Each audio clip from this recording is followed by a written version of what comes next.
So one of the main problems I find in the game of pétanque, specifically for pointers, is when they get obsessed with a front boule.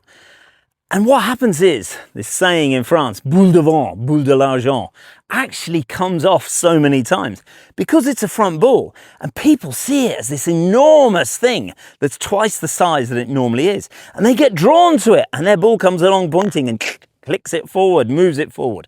And it can be an absolute nightmare. It can be detrimental to your own mental game when you're trying to play a good ball, but it can also be fabulous for the opposition to think, yeah, we got a really good front ball here. We are going to take a lot of points off this team.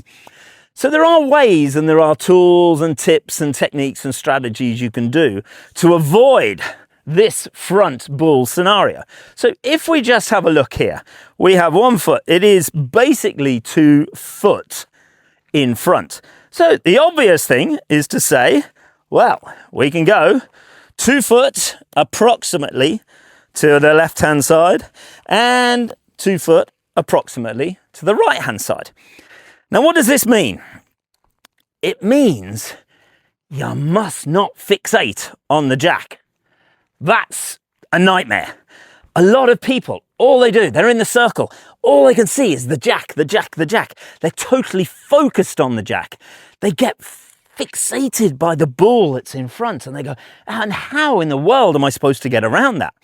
Now, if you look and you check out the terrain, I'm just going to pick up the tripod here, move it along. So, this is the front boule. As you can see, these are the balls that would win the points. Now, if you're first fixated on this jack, you will miss the fact that there is a nice big old rock there that you could visualize as another jack. Or on this side, a little bit of grass that's there that you could visualize instead of the actual jack itself. So these are little tips and little techniques that you can do just to change your point of view. Because in order to get past the front boule, you have to play a different line. If you play it directly to the jack and you're fixated on that jack, all that's going to happen is you're just going to move the ball. It's just going to get closer. But you choose this rock here and you play it towards the rock. Much, much better. Totally different line. You play it towards this clump of grass. Much, much better. Totally different line. You don't have to adapt spin.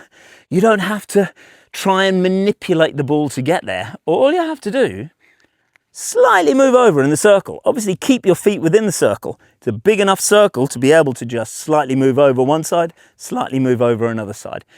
Pick a different line. Don't fixate on the jack. Say, right, okay, 6 inches to the left. Visualize a little landing mark, whether it's the stick or whether it's a bit of ground, and back in the circle, make sure that it's big enough so that you can see it from the circle. Now, you can't put anything down, but it could be a leaf coming in. It could be another boule that's already on the terrain. Don't fixate on the jack itself. Fixate on where you want your boule to go.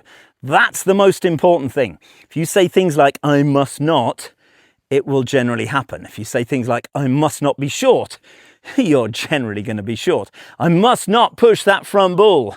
Generally, you're going to push it. Whereas if you're more positive, if you are more directional in terms of the commands that you're giving to your body, to your brain, I want to put the ball here and I want it to be 6 inches to the left of this front boule. Body's much more likely to deliver that with your hand, with your release. Hopefully that helps.